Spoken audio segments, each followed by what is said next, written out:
It's here, y'all. Welcome back to the channel, everybody. Hope you guys are doing well today. My name is Nick, and today, boy oh boy, we have the much anticipated part 2 to the best TV shows of all time project. This is a project that I've been working on, I said in the last video, for about a couple months now, and I am very, very excited to share it out with you guys. If you haven't seen part 1, it'll be linked in the description. I do recommend giving it a watch so you can kind of see more in depth on how all of these shows broke down with all the categories that we went through. You can kind of get an idea of how the list came to be in that respect. But I know many of you guys have been patiently waiting for part 2, so here it is. And in this video, we're going to go over the list proper here, all top 100 shows from number 100 up to number 1, and you can see the cumulative scores as we go through. All of those are out of 10, FYI, so the highest possible score would have been out of 10. Unfortunately, no show did get there, but there definitely were a couple that got very, very close, as you'll see later on. And overall, this list, I am very happy with it. Not everything that I personally wanted to see happen. There were a couple shows here and there that were a little bit lower or a little bit higher than I would have put them. But overall, I would say this is a pretty damn good list of the top 100 shows. I'd love to hear your thoughts in the comments as always, but as I said last time, keep it civil, hear other people out, of course, just be respectful there. This is obviously going to be a little bit subjective, so don't take this, fully as like the most definitive list of all time or anything like that. But again, this is just a cumulative sort of average amongst what most people would agree are the best shows of all time. I'm not going to waste any more of your time. Let's jump in right into the list, beginning with the 20 shows that came out as honorable mentions here. I'm just going to speed read through these because we don't have to really go over these more in depth. So starting with number 120, the lowest ranked show overall for the list, and the first honorable mention we have is Louis here, Louis C.K. self-titled. This one got the lowest score here, 2.03 out of 10 for its cumulative average. And honestly, this doesn't really surprise me. This one was one of the few that I was actually a bit surprised even made it to the testing phase because it only was on 5 lists. I figured this was another case of like the Cosby Show where Louis C.K. got wrapped up in some scandals, and this show was not really the best representative of that. Regards to his, personality and his behavior and stuff. I know it was, very, very big with critics back in the day when it first aired back in 2010, but since then I didn't really think it had much of a chance to get on here, and as a result it was the lowest ranked show overall. Number 119 here was The Bob Newhart Show. Number 118, American Crime Story. Number 117 was Girls on HBO. Number 116, Justified. Number 115, The Rockford Files, very old classic detective show there. Number 114, Big Little Lies, another HBO show. Number 113, Boardwalk Empire. Number 112, Home Improvement. Number 111, The Good Wife. Number 110, Bob's Burgers. Number 109 was Roots here. We talked about that last time. Probably the single most watched of any of these shows, but it didn't really do that well in any of the other categories aside from popularity, so unfortunately it ranked here in the honorable mentions. At number 108 here was iCarly. You guys know that I was rooting for this show. I really, really wanted to see it in the top 100. It's probably in my top 3 favorite on Nickelodeon, and definitely my favorite of all the Dan Schneider shows. That is a little bit of a hot take. I know a lot of people really love Drake and Josh. I love Drake and Josh too. We actually will see that on this list a little bit later, spoiler alert. But yeah, iCarly in the honorable mentions there.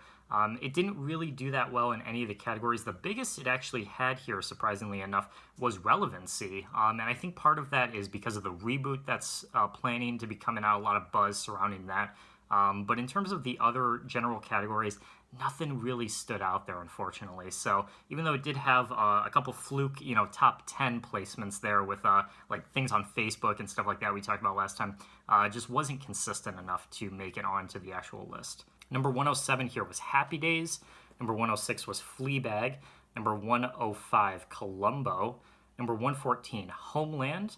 Number 103, Hill Street Blues. I know that one is going to disappoint some people. Dad, if you're watching, I'm sorry, man. Hill Street Blues, super, super popular back in the day, but hasn't really stood up in comparison to a lot of these other shows there. Number 102 was Oz. I really, really wanted to see this at number 100. It came very, very, very close, but fortunately just barely missed the mark there. We talked about last time on the initial 25 list that we used, it was generally if it was on there, it was always like the lowest ranked one, like exactly number 100.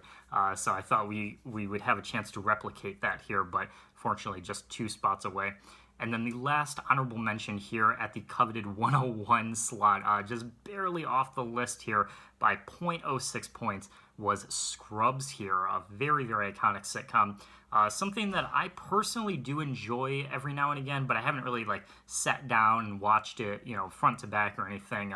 I'm not too inversed with the lore of it or the community, but I know it's very, very, very big fan base there. So unfortunately, the last honorable mention there, Scrubs, definitely a great show, but not enough to get it on the top 100 there. With that out of the way, let's go through the top 100 best shows of all time here. For numbers 100 up until 51, so the bottom half, I'm just going to kind of speed read through those as well.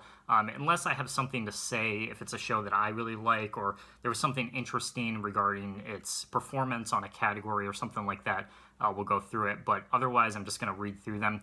And then when we get to the top half, we'll go a little bit more in depth with those shows. Starting with number 100 was The Americans. This is a thriller action type show, kind of similar to that of like 24 that's aired on FX. It's been very popular the last few years, so glad to see it here at number 100. Number 99 here, the Larry Sanders Show. It's an HBO show from the 90s, very popular as well. Number 98 was Veep here, another HBO show, one of my favorites I talked about last time. Number 97 here, The Muppet Show. This was one of the few shows here in the bottom 10-ish that got a highest placement on one of the individual tests, which was Rotten Tomatoes, we talked about last time. Got the perfect 100% score on Rotten Tomatoes there. But again, it wasn't very consistent in some of the other categories. Relevancy was definitely a super low point for it. It had the lowest possible score it could have on that particular test. And overall averaged out to 97 there. Number 96 here, The Handmaid's Tale. This is another one that I think a couple people, like my dad watching, if he's watching, is going to be a little bit disappointed by. But like I said, it's a very, very new show. It hasn't really had time to build up that legacy, build up that, sort of fan base that a lot of these other shows have already had the time to do so. So maybe in the future we'll see it a little bit higher. But for now, 96 there. 97, Alfred Hitchcock Presents, very similar to The Twilight Zone in a lot of ways, kind of the anthology-esque format there from the 50s. Next up, Everybody Loves Raymond. Now, you guys know that I'm not a fan of this show, so I'm a little bit frustrated that that made it onto the list because I think that show is not very good at all, but it's relatively low, so I can be happy with that. Only 94 there, so not super high by any means. Number 93, The Leftovers, another HBO show there for us, as well as True Detective there at 92. Full House came in at 91, kind of bouncing back from the very, very low point it had with the critical reception. Bottom 3 on many of those lists there, but relatively popular, so it was able to make up for it in that respect. Number 90 here, Gilmore Girls, one of the CWs, I believe, or no, not CW, WB was it back in the day, before it changed to the CW there. Now, that's actually a show that I do want to try to get into. I haven't really gotten the chance to sit down and watch it, but one of my favorite actresses of all time, Melissa McCarthy, I know is one of the leads on that show, and I've heard nothing but good things about her performance on that show, so that's definitely one that I am checking off my list very soon, hopefully. Number 98 here, Hannibal, psychological thriller from NBC there, relatively popular from back in the day. Number 88 here was The Office, the UK version. We had both the UK and the US version on it. I think most people would consider the UK version to be pretty good, but definitely nowhere near the league of the US version. That one just exploded in popularity. I talked about last time, probably the most popular the biggest fan base rather of any of the shows on this list. So definitely we'll see that a bit later on in the video. But as for the UK version at 88 there. Next up here, The Wonder Years. Married with Children here at 86. I'm glad to see it on here. It's definitely a show that I personally really like. Ed O'Neill, one of his first shows that he was really popular in before Modern Family, of course. Next up here at 87, House of Cards here. Kevin Spacey's political thriller from Netflix. That's another one that you could kind of argue had a bit of the Cosby Show, Louis C.K. type thing going on with Kevin Spacey. I don't think it affected it as much as people think, because I think it was basically done by the time he, got wrapped up in all that, the scandal and everything, but it still probably wouldn't have performed as well here as it would have if we were making this list back when it debuted, because I know it was huge back during its first couple seasons there. Next up was Marvel's Daredevil, another Netflix show, and this one very popular with a select group, very big fan base in that regard. Anything Marvel, is going to attract a big audience there, but not really that big in most of the other categories. Didn't really have a legacy, it's a newer show as well. It wasn't super relevant on Google Trends, so nothing like that. But still 84, a very respectable placement for it. Next up here is Roseanne here at 83. This is one that I figured when I saw how big the Nielsen ratings was and like everything regarding its popularity, I thought this was going to make it to the top half. I really did. I knew Roseanne, one of the biggest, simply put, the biggest sitcoms from the 90s back in the day, and then with the revival, of course, too, was really interesting with that in particular because when the revival came out, it was one of the biggest shows of that season when its revival season came out as well. It was placed in the top 3 of the overall season rank. So a lot of people watching it, but again, not very consistent amongst the other categories there. So it slipped down to 83 overall. 82, we have Firefly, classic Joss Whedon, of course, from the early 2000s there. Next up is Taxi from the 70s. Sex and the City made it to number 80 there, another HBO show. HBO definitely filling up a lot of the list so far here, you can see, and that's obviously to be expected there. Next up here at 79 is The Shield. This is another one of my dad's favorites. Police procedural, but taken in a very different way. It's about, these cops that are a little bit ruthless in how they operate themselves, is how I can say. It was very controversial when it first came out. But many critics would applaud it as one of the best shows in its genre, and as it is, 79 here. Next up here is one of the big ones for me personally. This is my favorite drama of all time here, ranked at 78. That is Law & Order Special Victims Unit. I'm not super upset by it. Like, it definitely could have been worse. If it hadn't made the list at all, I would have been flipping out. Like, that would have been a crime against humanity for me. But the fact that it isn't in the top, I'd say at least top 60 here, is a bit of a disappointment. Only 78. It's a pretty low rank for it, but I mean, that's just me, so I know it's not everyone's cup of tea. I know there's definitely better police procedurals out there that many other people would argue are overall more consistent, but yeah, I think popularity-wise, it's huge. Definitely one of the most relevant shows, still bringing in, doing like the, ripped from the headlines-esque format for the newer episodes still, so still talking about very relevant topics in today's world, something that Law & Order has always been known for there. And then, as well, like I said, popularity, big, and the Nielsen ratings as well. So overall, would have liked to have seen it higher, but not super upset by it. 77 here, Brooklyn Nine-Nine. Another one of my favorites personally, a huge sitcom from Fox from the mid-2010s there. Andy Samberg, of course, leading the pack there. Number 76, Monty Python's Flying Circus. This is one I don't know too much about, but it's Monty Python, so huge fan base regarding it. This is one of the first shows that we actually got on the list here. Well, actually, The Office UK, I think it was, but an international show of sorts, a British show. And we had quite a few of those throughout this project as well. Monty Python being one of the biggest in terms of just the name recognition, right, and the franchise as a whole. So that was really cool to see. Number 75 here, Regular Show. We talked about last time that Adventure Time was one of the few shows that did not make the list, but had a very passionate fan base, and was really notable of the shows that didn't make the cut. But thankfully, Regular Show did. I personally think that Regular Show is better, but I know that's very subjective. You could debate that all night long, which of the two is the superior show there. But very, very glad to see Regular Show in the top 75. Definitely deserves it, in my opinion. Next up, 74 here is Fawlty Towers, another British show, British sitcom from the 70s. 73 here, 24. This one, another one that I think is really low on this list. And this is actually the first time that I get to talk about the initial 25 list.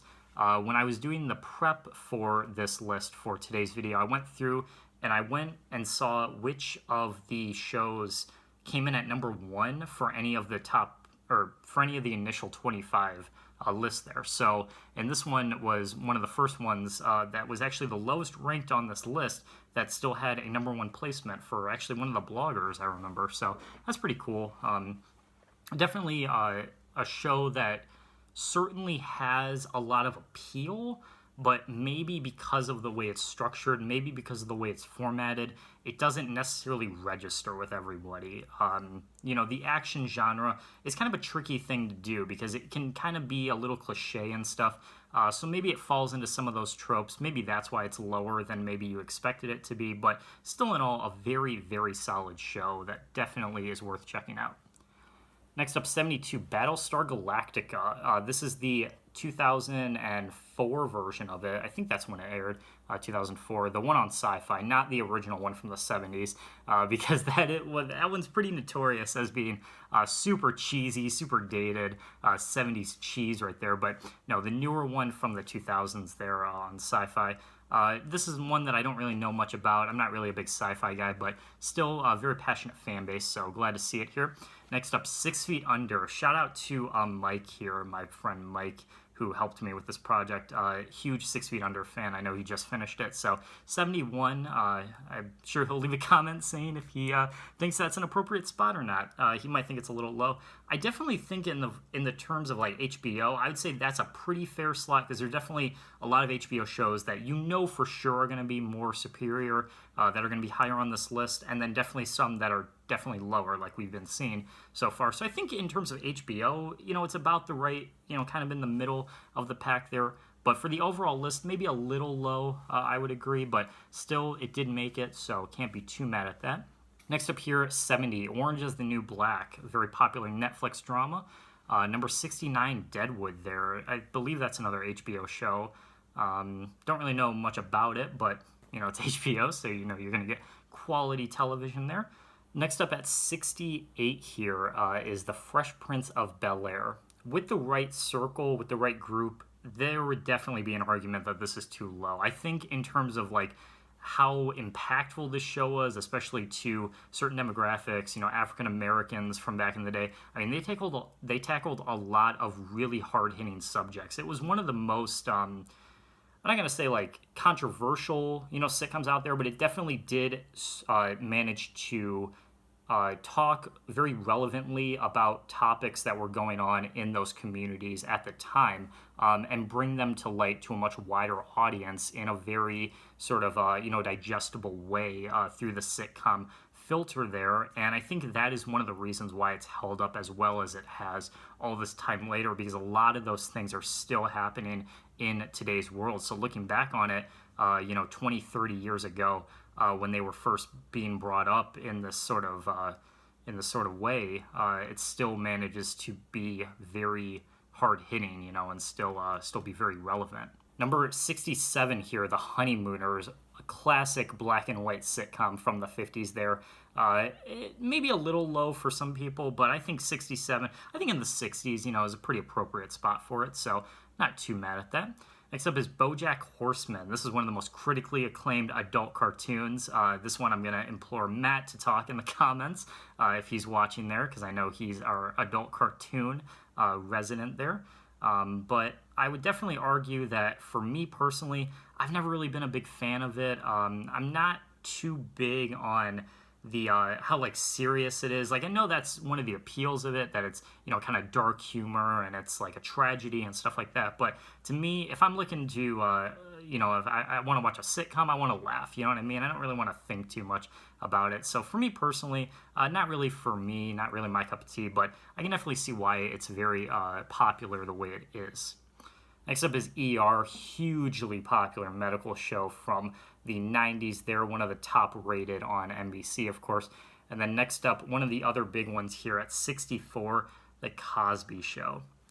Right off the bat, I'm going to say, yeah, there's obviously going to be reservations about The Cosby Show. We talked about that last time in the other video. But again, you got to remember, when this thing aired, this was one of the most highly watched, highly rated shows on TV. There was almost no one that wasn't aware of this show, let alone wasn't watching it. That's how universal it was.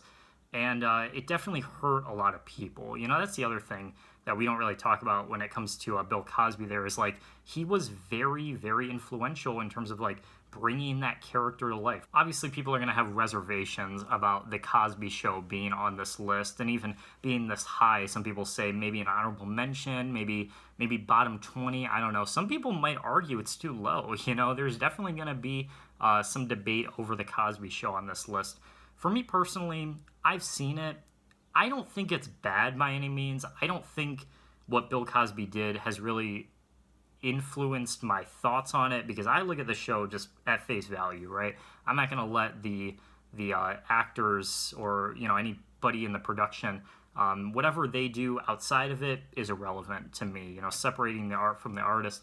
And I don't think it's a bad show by any means, but it's probably not something that appeals to this generation. You know what I mean? I think back in the day, it was more universal, it was more understood than it is now.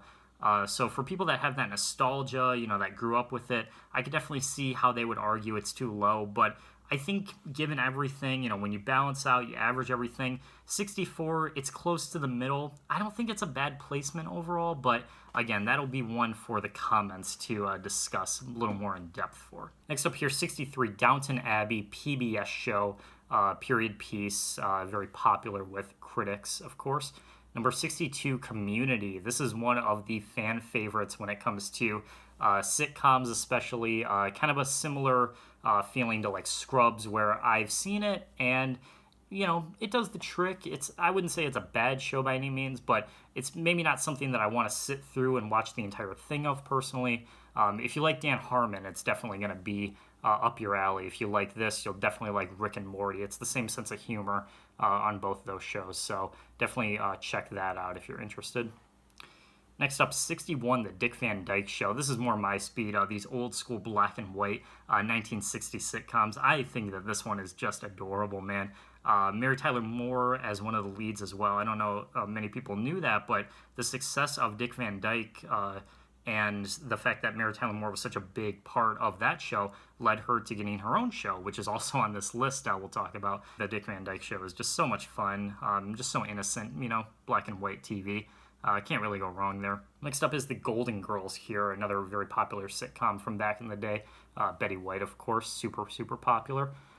59 here, Friday Night Lights. This is a huge one for my parents, my dad. This is another one, if he's watching, you know. Definitely a show that appeals to that sort of generation, that sort of demographic. I'm not really big on sports, but I would agree that this is definitely deserving of being here. Maybe even a little too low. 59 could be in the top half for sure. 58 here, The Daily Show. Now most lists, when they talk about The Daily Show, they're usually referring to the Jon Stewart years, not really so much the Trevor Noah. For me, when it comes to late night, I'm definitely more of like SNL, like the sketch comedy type stuff, not really so much the talk show type stuff, but I definitely see the appeal in it. I think Trevor Noah is pretty funny, so I'd say I'm more familiar with his work than Jon Stewart, but obviously both are very popular. Next up at 57 here, Sesame Street. I was so glad to see that Sesame Street made the list.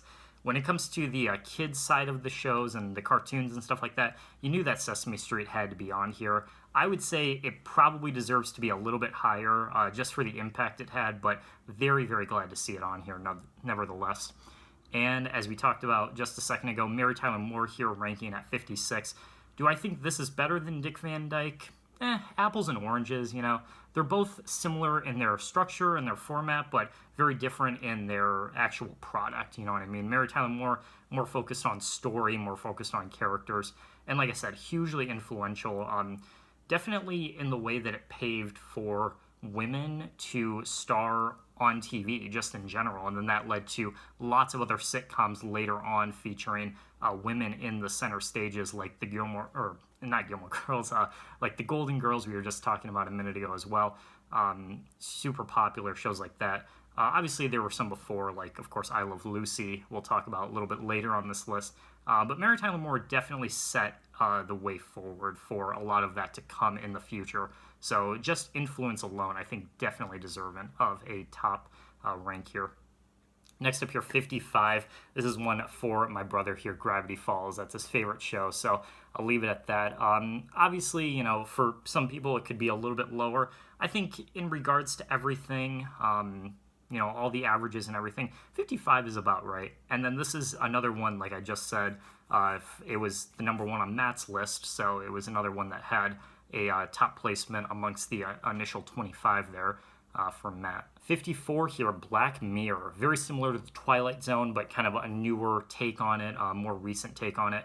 I have not seen it, but I definitely want to. I'm a big fan of the Twilight Zone, so definitely a show that very similar to Gilmore Girls is on my list in terms of shows that I've taken from this project and, you know, seen what they can do and see the fan bases and everything behind them there. And that's definitely one that's high up. Next up here, 53, the other Dan Schneider show to make the list here, Drake and Josh.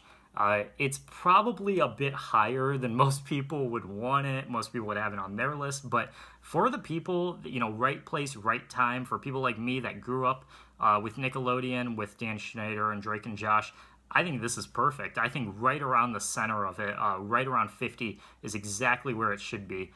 Maybe for some people it might even be too low, you know.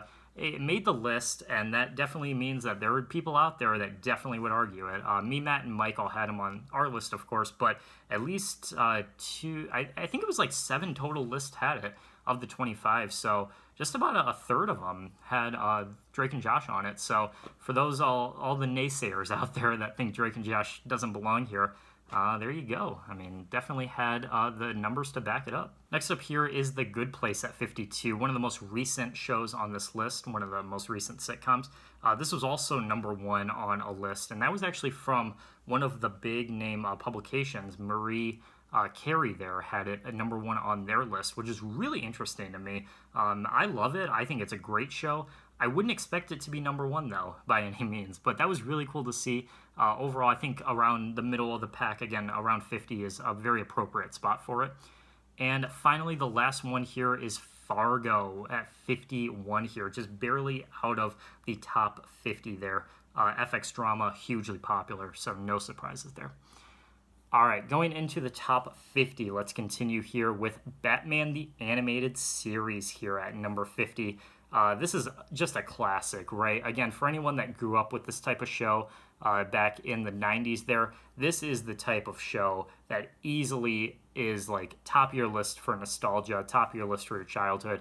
A lot of the YouTubers that we used for this, like Sean Chandler, I think it was like number 3 on his list or something like that. So again, because he grew up right around the time when this was popular. So again, right place, right time. I've never really watched it. I'm not huge on superhero type stuff, but from what I can tell, like it definitely deserves to be on here. Maybe even a little too low from everything that I've seen online, and you know, obviously going through the course of this project, huge fan base. So definitely glad to see it here in our top half. Next up here at 49 is probably my most recent obsession when it comes to TV. I hinted at this in the previous video, but it is The Walking Dead here. For those who are unaware, me and my girlfriend have been recently watching through The Walking Dead for the past month and a half or so. It was right after we filmed the drama tournament, actually. That was the most recent of the videos on this channel. And I have, if you guys know me, my thing is like I watch TV pilots because I think that's the best way to kind of gauge a show.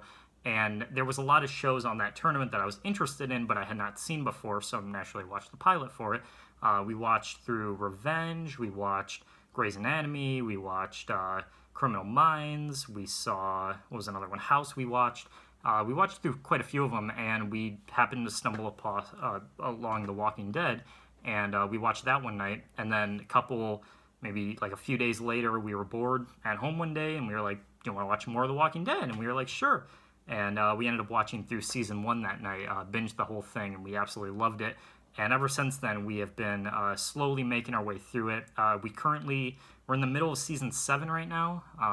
So maybe 5 or 6 episodes in, around the time where they get to the hilltop is where I'll leave it for anyone that's watching alongside. But yeah, I absolutely love The Walking Dead. The one thing I will say, because it's been a while since because the last show that I watched all the way through that was like a big story-based show was WandaVision, but I watched it recent enough to where I didn't have to worry about spoilers because everyone was watching alongside me. But man, when you watch a show that's really heavily based in story and characters and everything and involves people dying, that's one of the main flagship things about The Walking Dead.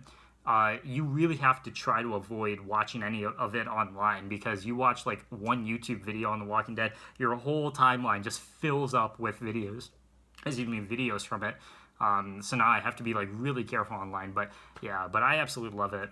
So I easily think that it should be on here. In terms of the averages and stuff, huge for popularity, huge for relevance. Everything regarding that, just one of the more relevant shows on this list.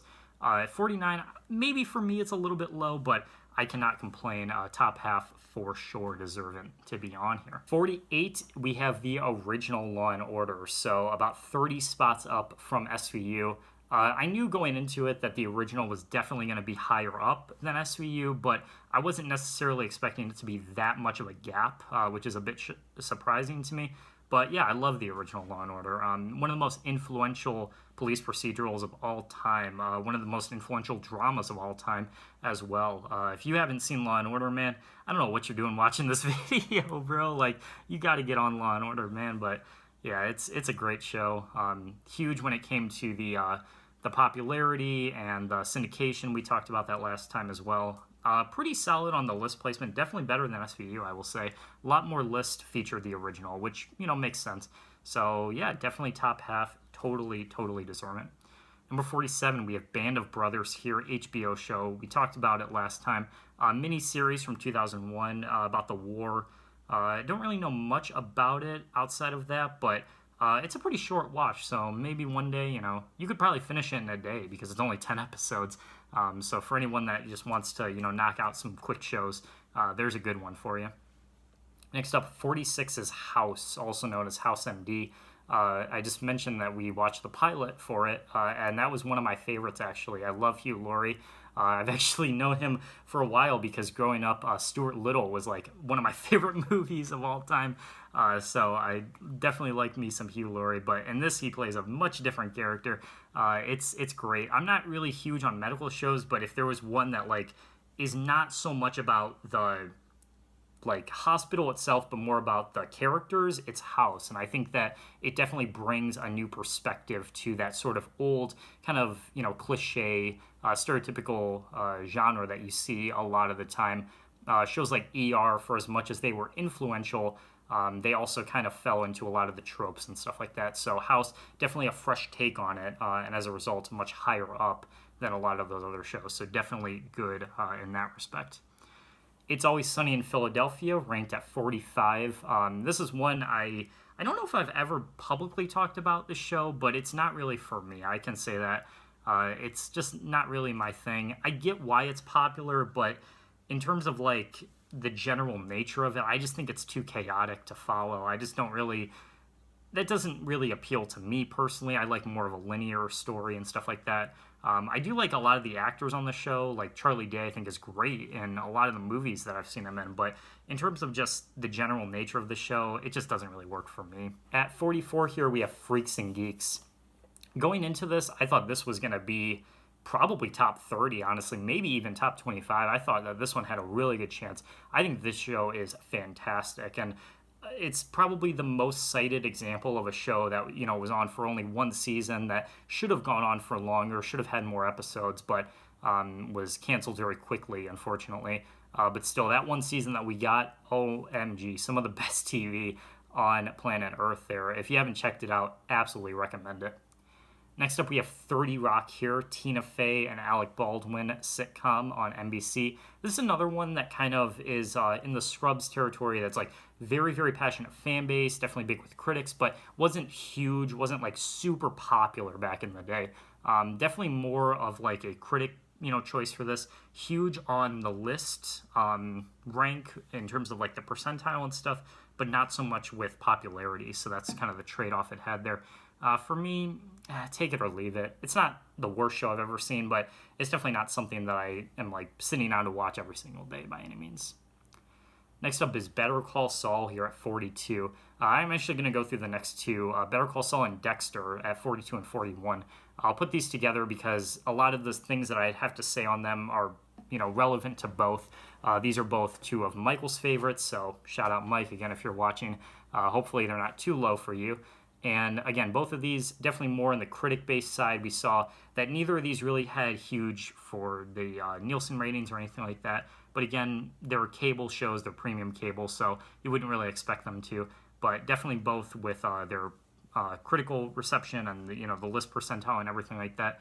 And the one interesting thing, especially about Dexter, that we talked about last time is the syndication, because it attempted the syndication when it was really when it was new, when it first came out, and they said we have to censor it and edit it down and all this stuff to make it appropriate for network TV, and then it just completely failed in syndication. But I think it is notable, at least, that they attempted it, and that just goes to show you how great of a show it is that they wanted to try to give it to a larger audience and stuff like that, to kind of make people more aware of its existence, more or less.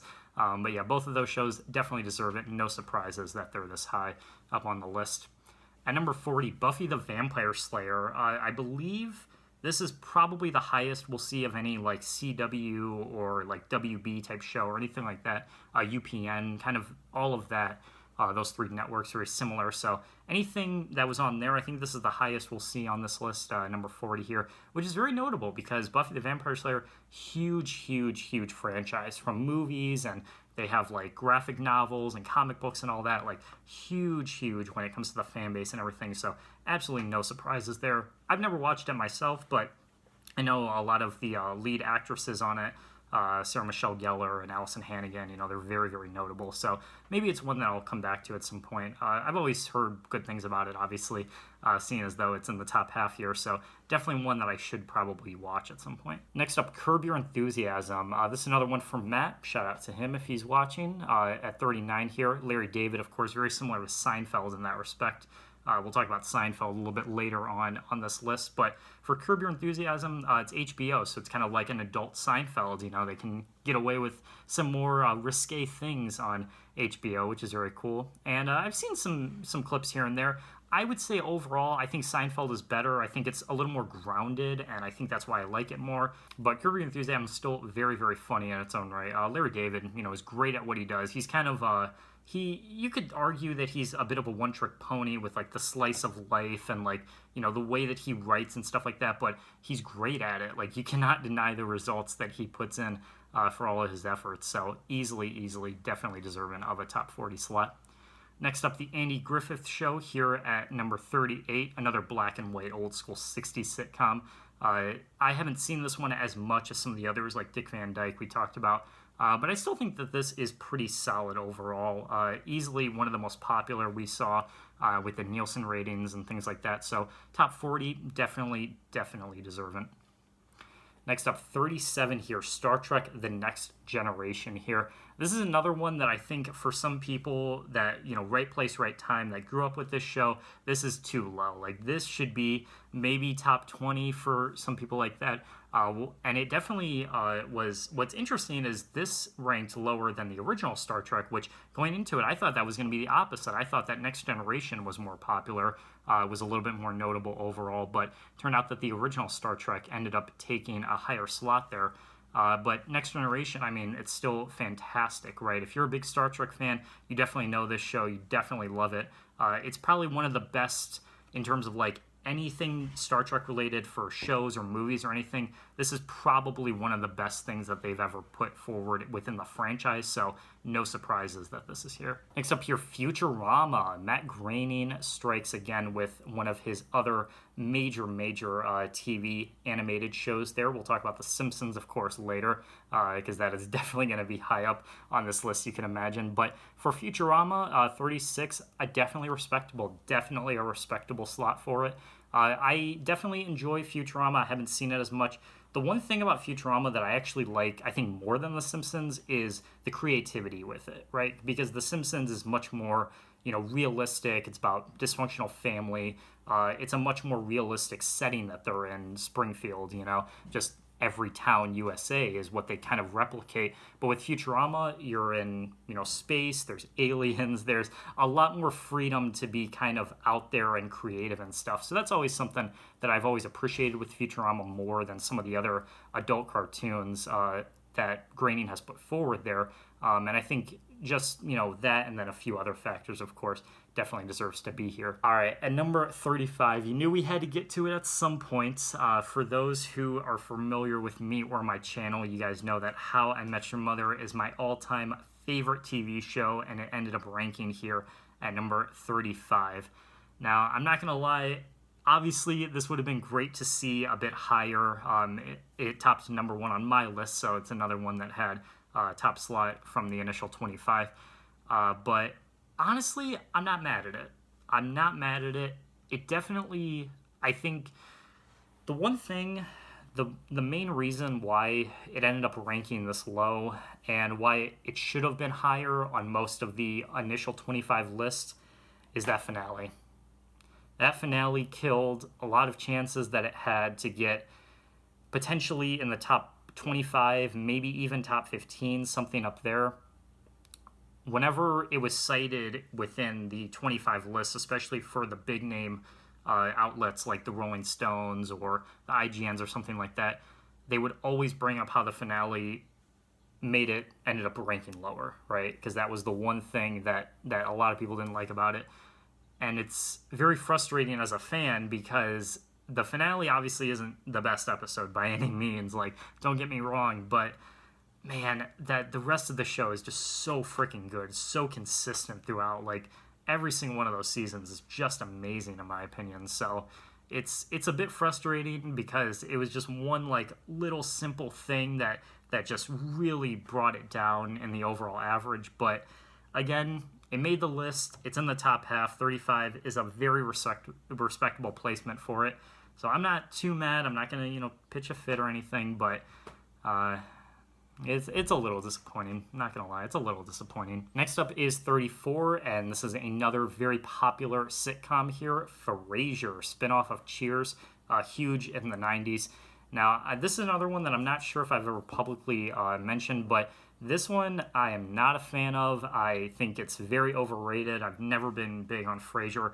Of the two, I much prefer Cheers, and that's actually higher on this list, as we'll talk about a little bit later, so very, very glad to see that at least. Ranking over How I Met Your Mother, though, that is a travesty, I gotta tell you. I do not appreciate that by any means, but, that's just me, so for all of the Frasier fans watching this, I get it. I get it. Kelsey Grammer, he's very, very charismatic. He has that personality to carry a show like that. And it's one of the longest running sitcoms. It actually ran longer than How I Met Your Mother. So, I get it. But for me personally, it would not be this high. Next up here, we have Rick and Morty. This is another one that we talked about a lot in the last one. It had a huge critical reception. It was in the top 5 a lot for there. I haven't really seen much of it, but, as far as, like, the current sort of animation scene, the current adult animated scene, one of the highest in that regard, so I can't be too mad at it ranking this high. Next up, 32 is The West Wing. This is another political drama here, NBC from the 90s and early aughts. This one stars Martin Sheen and Rob Lowe, and it takes place in the White House. Everything about this show feels like something that I should have more knowledge of and I should have seen by now, but I have not actually seen the show, which is pretty surprising because I love everything about, like, every aspect to this. I love Rob Lowe.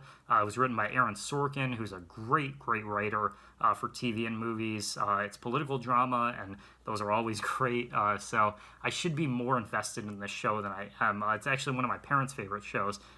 They actually own, I think, the entire thing on DVD. So I should have seen it by now. So this is definitely another one that's like top of my list that I'm definitely going to get to at some point. And ranking at 32 totally makes sense for this. Next up here, we have Family Guy at 31. I am very glad to see Family Guy this high. It was a bit inconsistent throughout the course of this. Like, some categories it did really well on, and some it did not do so well on. The critical reception was by far its lowest category, but everything else it was pretty steady on. It was big for the longevity. It was big for the relevance. It had a pretty solid list placement. It wasn't it wasn't the biggest for percentile, but it was on a lot of lists, which makes sense. And it's one of my favorites too, so I'm very happy to see it up here. Matt, again, shout out if you're watching here. 31. Hopefully it's not too low for you, but certainly a respectable slot for it to rank at. And same thing goes for Modern Family here at 30. This is my second favorite TV show of all time, so we've actually seen my top 3 already. How I Met Your Mother, Modern Family, and SVU all rank here.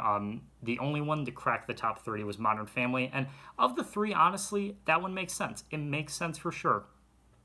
Big with the critical reception, big with the overall list rank.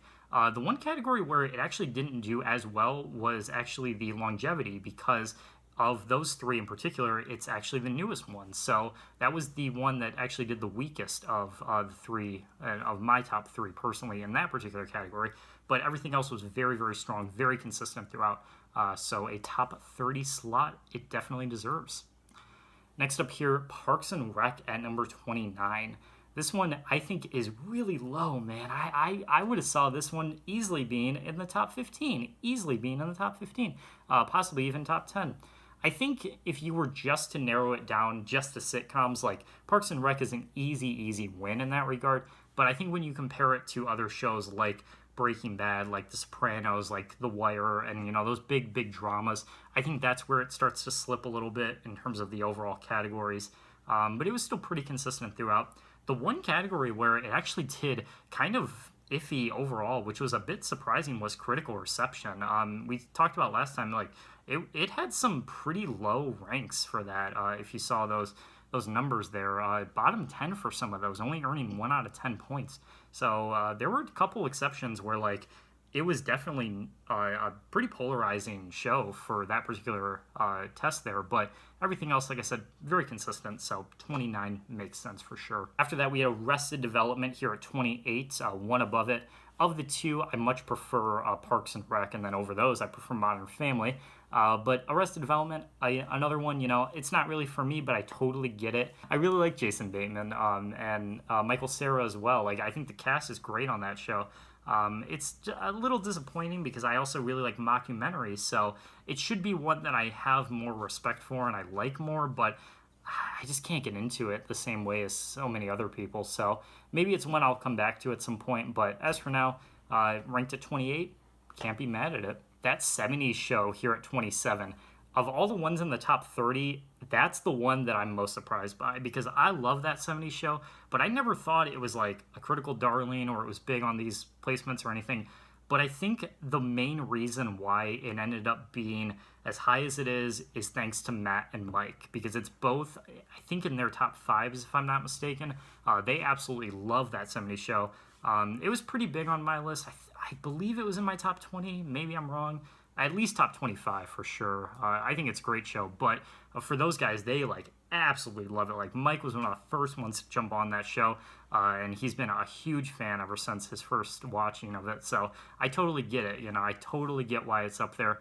But the fact that it ranked above Arrested Development, Parks and Rec, and Modern Family, that's what surprises me, because I always thought that those 3 shows in particular were much bigger in terms of like critics and the overall kind of average when it comes to TV, but it was that 70s show overall, which was really surprising to see. So I'm not mad at it by any means. I'm just pleasantly surprised, as they say. So 27 right there, 2 thumbs up for sure. Next up here, we have All in the Family. Archie Bunker, of course, at 26 here.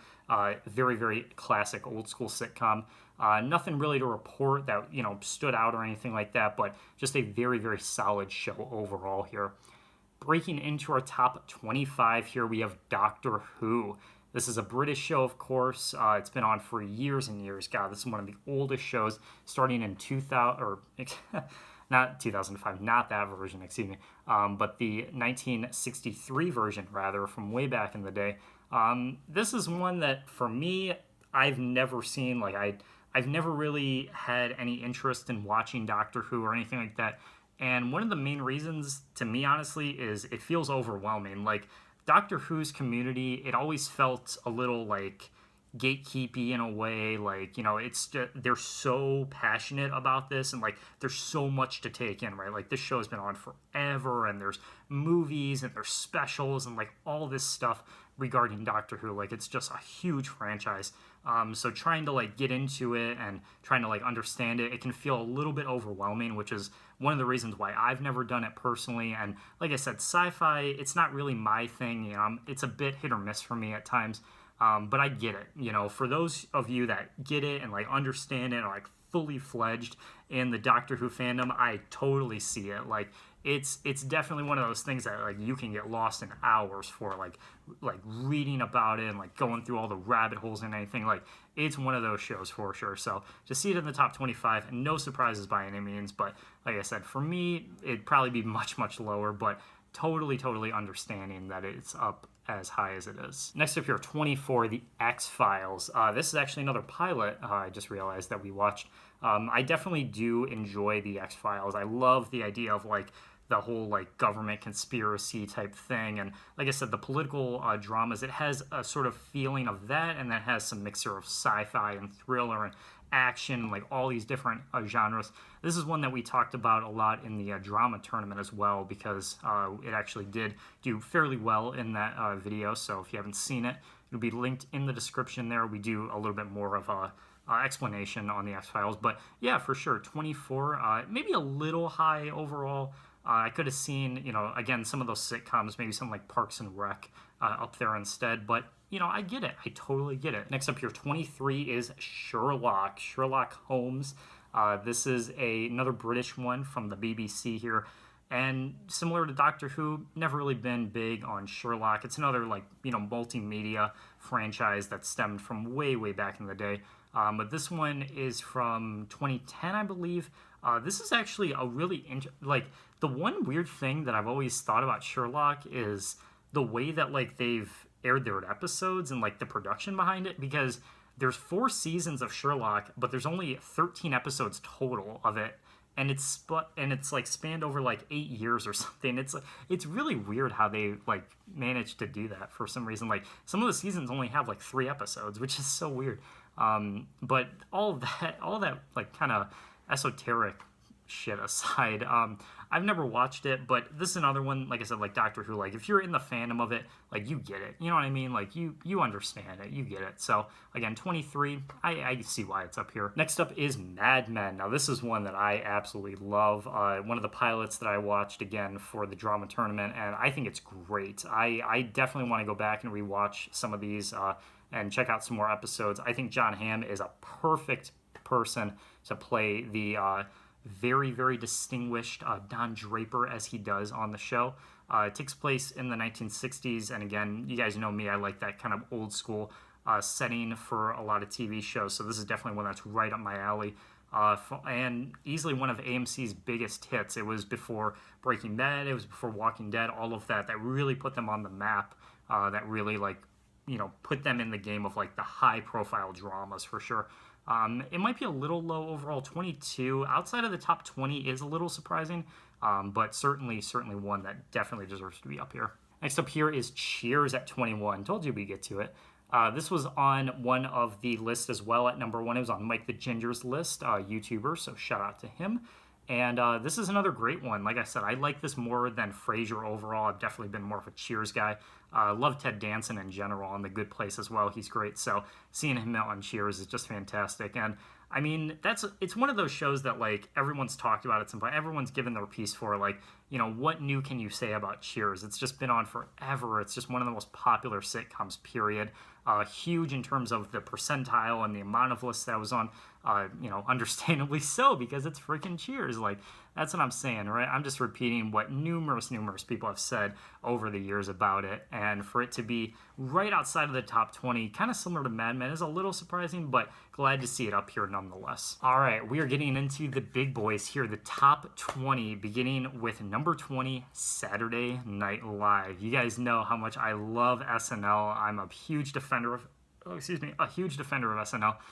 So I'm definitely glad to see it up here. The only category where it slipped on was the critical reception, and I understand why that is, because it's been on for 40 plus years, right? Obviously, not every episode, not every sketch is going to be a 10 out of 10, and I totally understand that.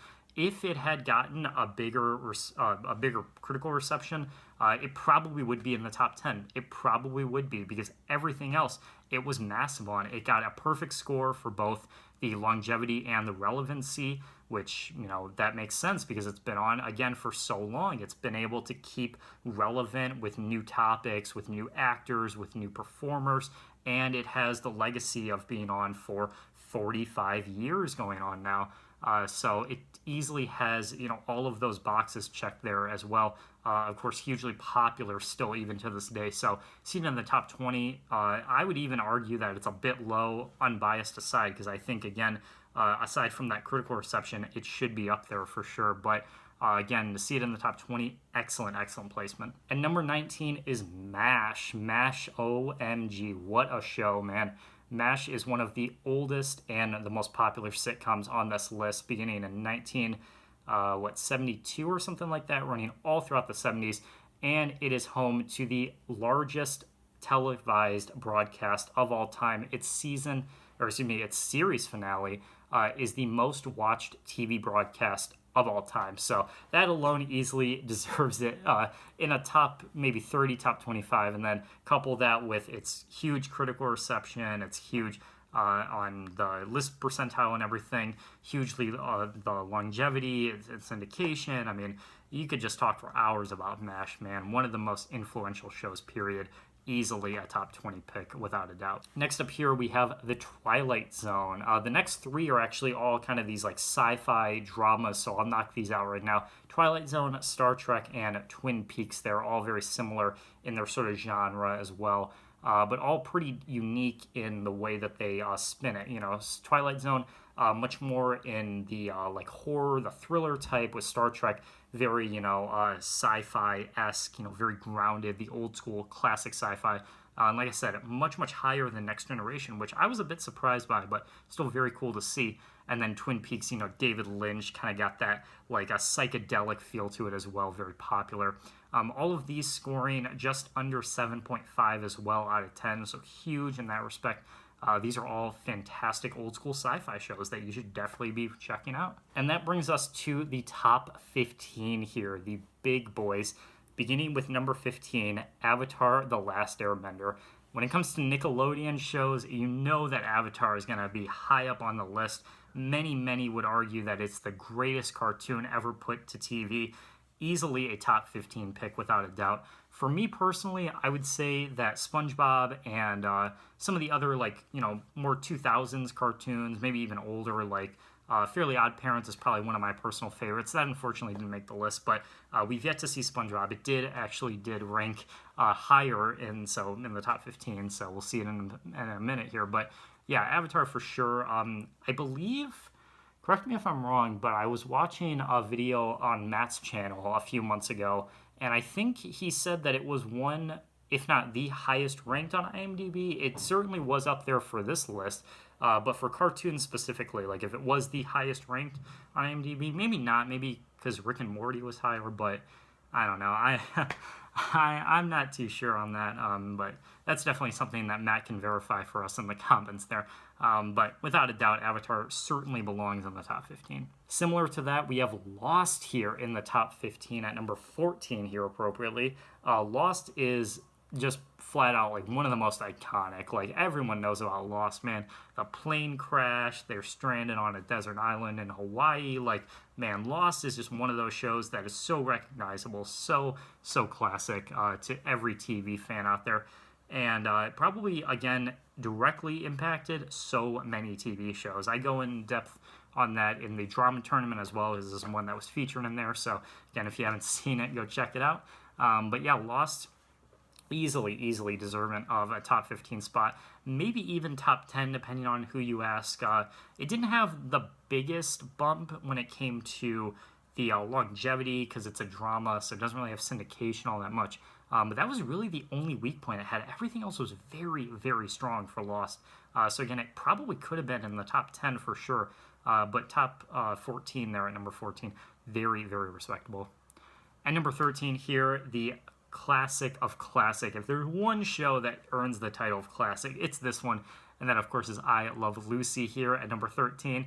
Black and white sitcom, of course, from the 50s. One of the oldest shows on this list. Probably one of my favorites, too, as well. I just absolutely love I Love Lucy. And it's really funny because this is a show that a lot of people are going to write off. A lot of people, you know, especially, like, if you only really watch shows that are, like, modern, that, you know, are dramas and everything, and you look at I Love Lucy and you're like, I wouldn't like that, you know, I wouldn't enjoy that. This is like stupid, you know. Why would this be up here alongside like Breaking Bad and all those? Definitely give it a watch, man. You will be surprised just how much you will enjoy I Love Lucy.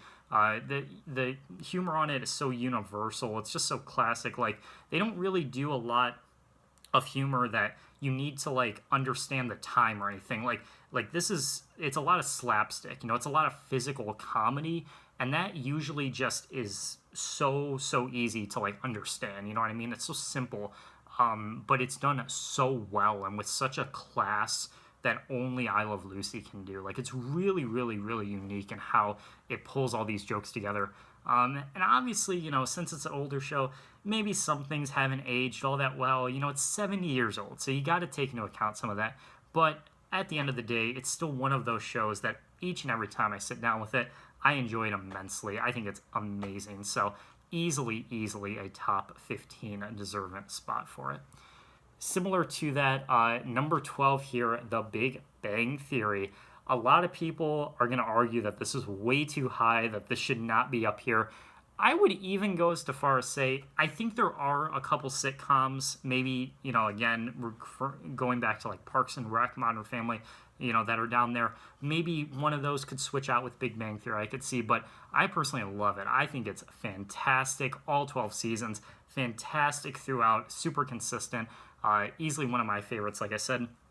The one thing with Big Bang Theory, though, that, again, a lot of people are going to write it off as, is that it's simple humor, is that it's simple and, you know, it isn't really fleshed out. The storylines aren't really there. But, man, if you just go and you just want to turn your brain off and you just want to have fun, The Big Bang Theory is the show for you. Going on to number 11 here, just barely missing out on the top 10. It is one of the big three dramas that we've been talking about, that we've repeatedly been referencing here, which is The Wire here. This one topped one of the 25 lists. It was IGN's list of their top 100 greatest TV shows. And you guys know what I'm going to say. The only reason why it's this low, the Nielsen ratings. The Nielsen ratings, man. If those Nielsen ratings kicked it into overdrive, this would have been top 3. I'm telling you right now. The popularity score of all of these in the top 15 was by far the lowest. Like, this was easily the lowest one, with just 0.66 total points out of a possible 2.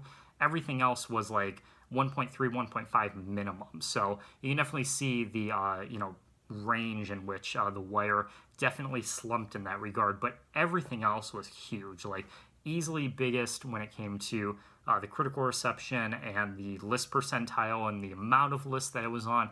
Like, it was everywhere. But again, man, those Nielsen ratings, those stubborn ass Nielsen ratings, man, that was the one thing holding it back outside of the top 10.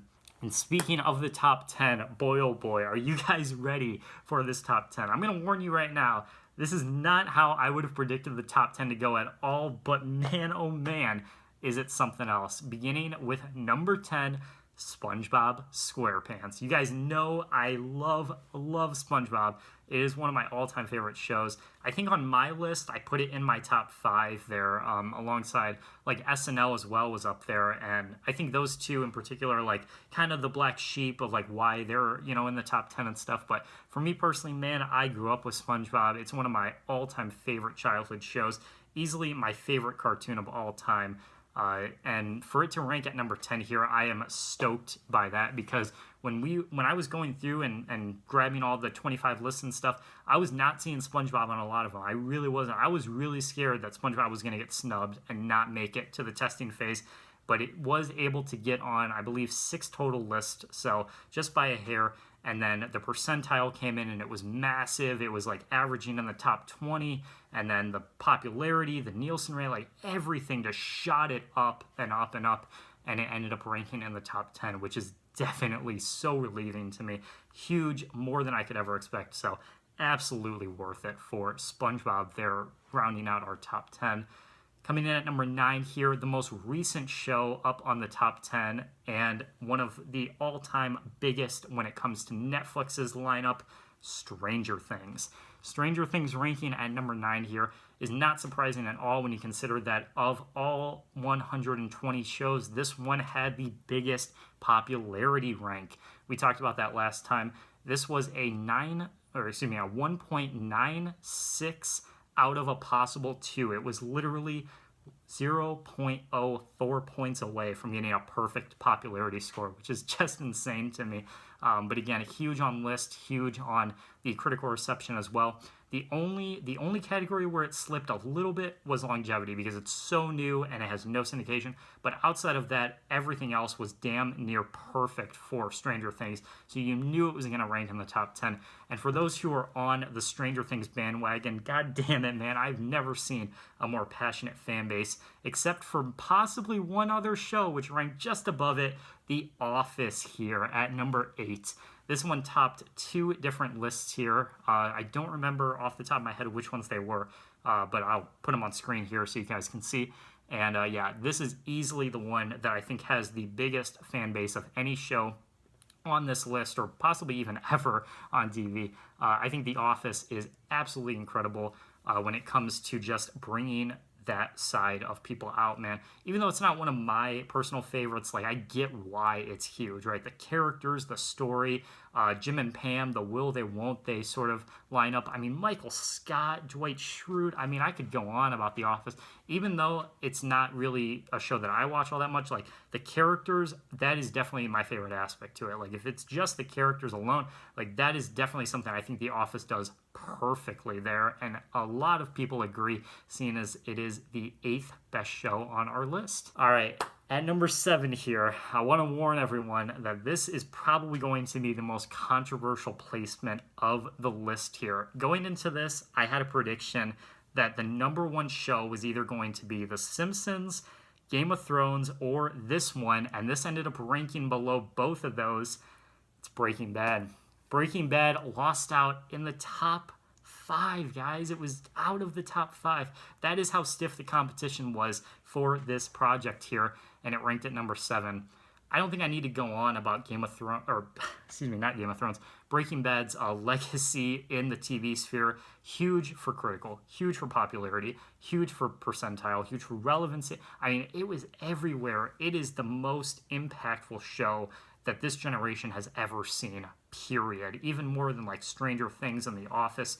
I think Breaking Bad will forever be cemented as the show to define this generation. Even though it didn't come in at number 1 here, it is still one of the most important shows, without a doubt here. It came in it topped 6 of the total 25 list. It was number 1 on those, including my buddy Mike's list here. This is his favorite show of all time.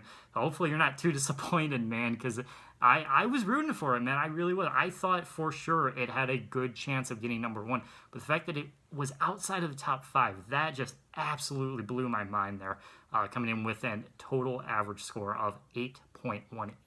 Coming in at number 6 here, we have The Sopranos here, the other massive drama that was left of the main 3 here. So we're already scraping all of the big dramas. We only have 1 left after this. in the top 5 there that we'll talk about in just a minute here. But The Sopranos here at number 6. This is another one that topped several different great lists. It was 4 of the 25, so just under 20% total, which is huge. This is another one, honestly, that kind of had another instance of the How I Met Your Mother trope, where it was the finale that actually killed some of its chances.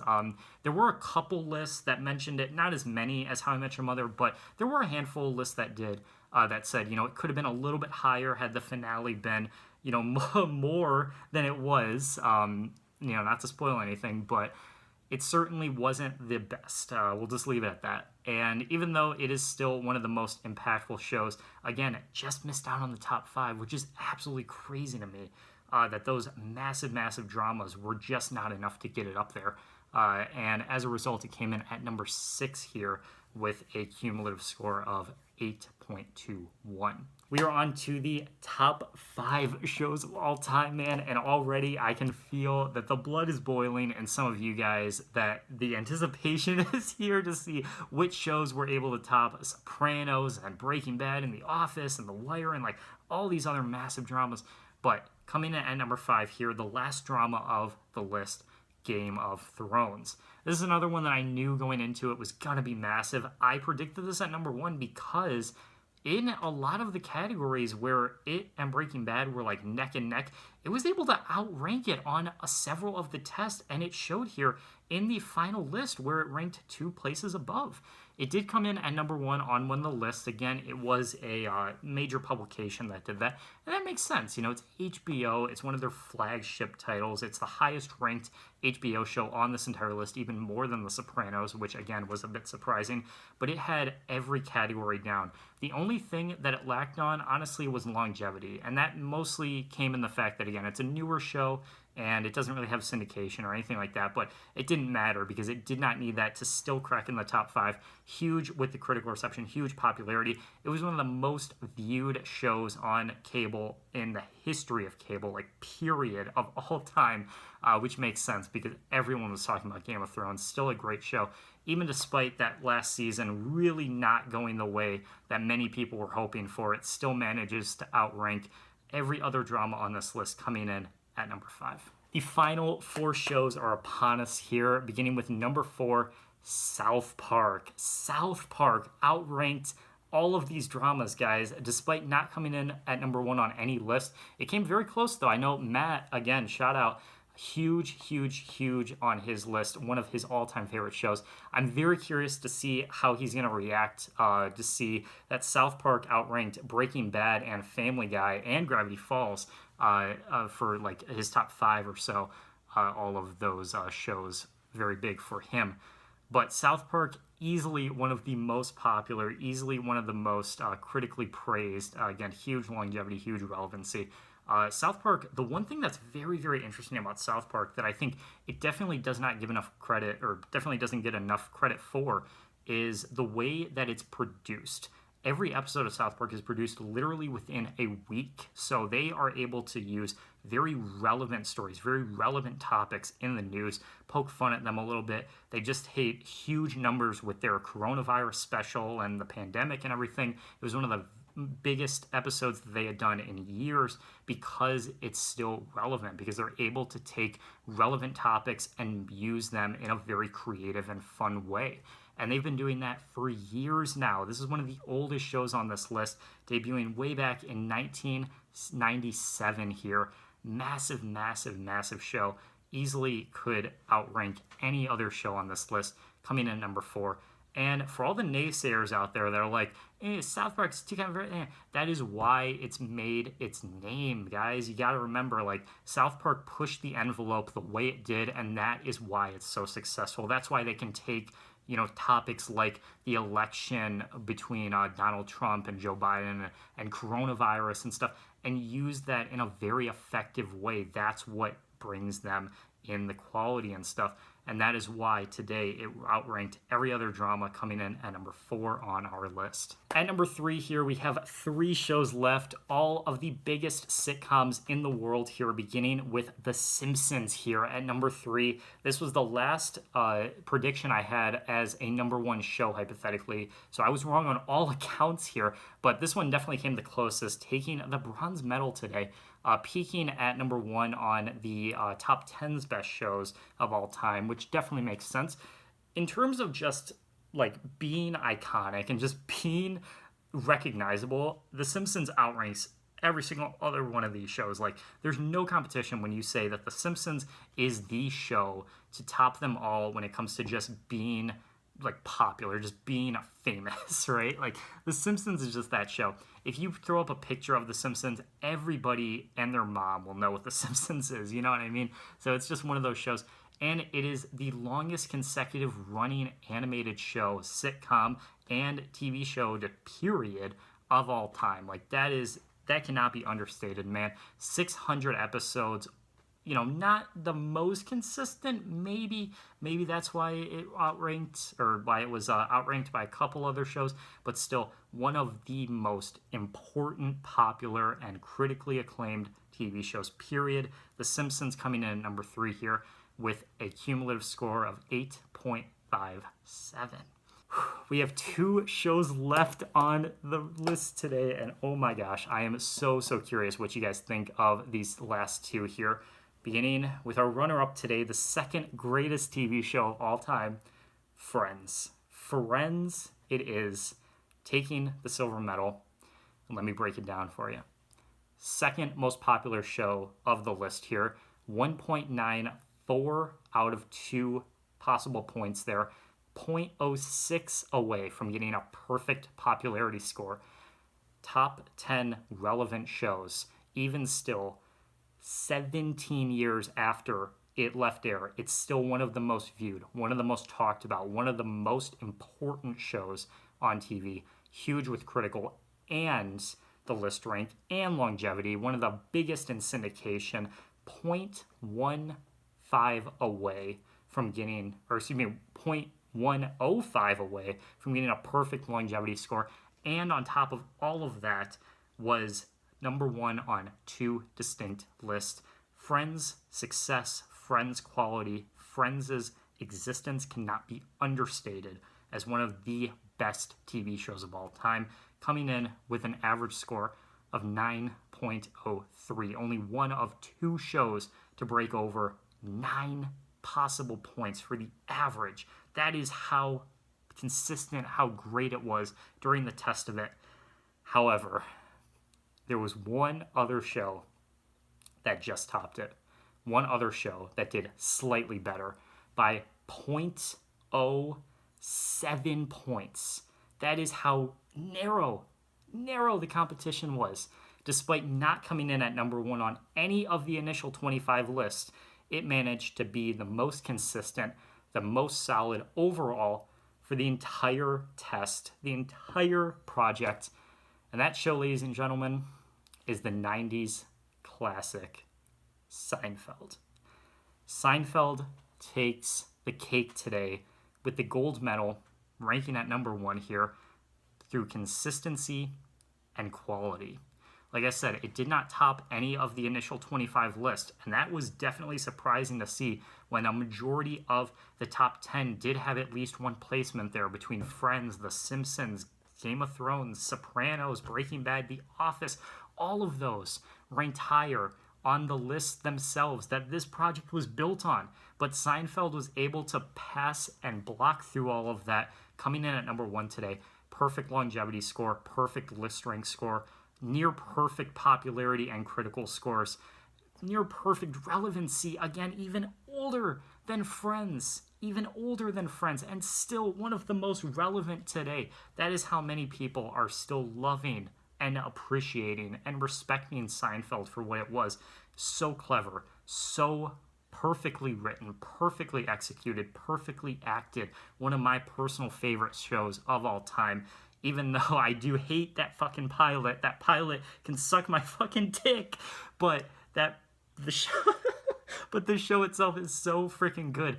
Everything about it is just near perfection when it comes to TV, and there has not been a single show since that has been able to top it. And today, it is my honor in presenting it as the greatest television show of all time. Thank you guys so much for watching this. I know this was a lot to go through, so I definitely appreciate you sticking with me till the very end. If you guys have anything at all to say about this list, were you surprised by anything? Were you shocked by anything? Did you get your prediction right? What did you think was going to be the top #1 show today? Leave all of that in the comments below. Share this video out. This is one of the most passionate projects that I've ever been working on for this channel. One of my all-time favorites that I've ever done. If you want to see me do this with something else, maybe the top albums, maybe the top episodes, anything like that, leave all your suggestions in the comments below. And thank you so much for watching once again. Take care. Keep watching TV, everyone, and we will see you in the next one.